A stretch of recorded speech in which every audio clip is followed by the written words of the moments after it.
Hi and welcome. If you've already set up a competitor analysis, you'll come through to this screen where you can see information about the crawl data from all of the competitors that you've chosen to include within your analysis. You can also select past analysis from the side menu, and by clicking that you'll be taken through to this page here where you can click on any of these icons in the right hand column to view the analysis for that particular date. By selecting that analysis, you'll be taken back to this page where you will see all of the information that's included within that particular competitor analysis. From here you'll have an overview tab which gives you an overview of all of the data and charts that we show throughout this section of our tools.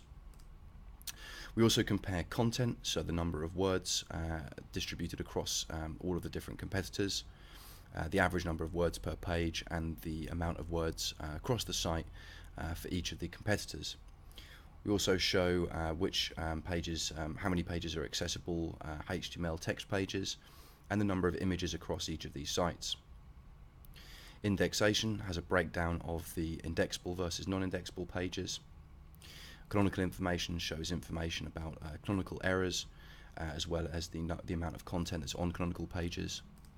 On Metadata you can see information about meta descriptions and page titles, the number of issues that you have across those and your competitor sites. Linking shows internal linking information such as the number of broken links and the number of homepage links and the number of just internal links across all of the competitors that you've chosen to analyze. And on the technical page you see information about average load times and page speed, response codes, and inaccessible pages. Thanks for watching.